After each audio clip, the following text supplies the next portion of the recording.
মানুষকে সবচেয়ে বেশি জান্নাতে নিবে কোন আমলে? কি কাজ, কি আমল একজন মানুষকে জান্নাতে নেওয়ার সম্ভাবনা বেশি জাগিয়ে তুলবে? দুনিয়ার মানুষের মধ্যে সবচেয়ে বেশি সংখ্যক মানুষ কোন আমলটা করে জান্নাতে যাবে? নবীজি সাল্লাল্লাহু আলাইহি ওয়াসাল্লামের কাছে জিজ্ঞাসা করা হয়েছে। তখন নবী করিম সাল্লাল্লাহু আলাইহি ওয়াসাল্লাম দুটি কথা বলেছেন, আত-তাকওয়া ওয়া হুসনুল খুলুক।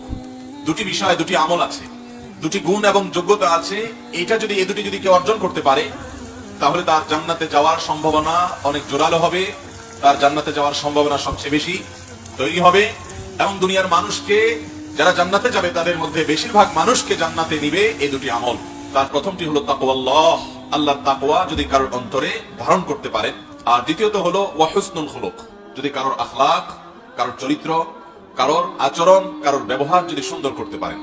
এই দুটি যোগ্যতা যদি কেউ অর্জন করতে পারেন, তাহলে জান্নাতে যাওয়ার সম্ভাবনা অনেক জোরালো হবে এবং জান্নাতে যাওয়ার সুযোগ অনেক বেশি তৈরি হবে। এই দুটি আমলই দুনিয়াতে যত মানুষ এসেছে, আসছে, আসবে, সব মানুষের মধ্যে যারা জান্নাতে যাবে তাদের মধ্যে এই দুটি যোগ্যতা অবশ্যই থাকবে এবং এই দুটি যোগ্যতাই তাদের জান্নাতে যাওয়ার পথকে, বেশিরভাগ মানুষের জান্নাতের পথকে সুগম করে তুলবে। মোহতারাম হাজিরিন, তাকওয়া এমন একটা গুণ, এমন একটা যোগ্যতা, এমন একটা চেতনার নাম, যে চেতনা মানুষ অন্তরে ধারণ করে। এই চেতনা হলো আল্লাহ ভীতি।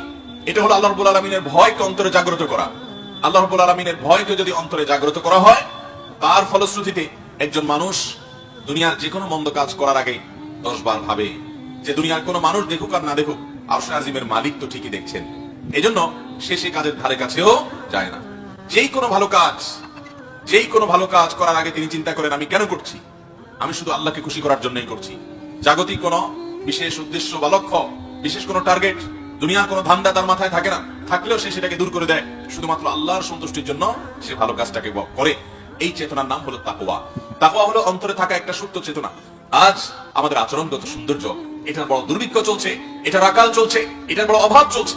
মুখে দাঁড়িয়ে আছে অনেকে, মাথায় টুপি আছে অনেকে, জুব্বা পরি অনেকে, নামাজ কালাম পড়ি অনেকে, কিন্তু আচরণটা ভালো নয়। আমাদের আচরণ, আমাদের আখলাক নষ্ট হয়ে গেছে। অতএব জান্নাতে যেতে হলে নবী সাল্লাল্লাহু আলাইহি ওয়াসাল্লামের হাদিসের ভাষ্য অনুযায়ী সবচেয়ে বেশি সংখ্যক মানুষকে জান্নাতে নেবে এই সুন্দর আচরণ। সুন্দর আচরণ মানে শুধু মিষ্টি মিষ্টি কথা নয়। সুন্দর আচরণ মানে হলো আপনার কাজ কারবার, আপনার লেনদেন এমন হবে যে কারোর কোনো অধিকার নষ্ট হবে।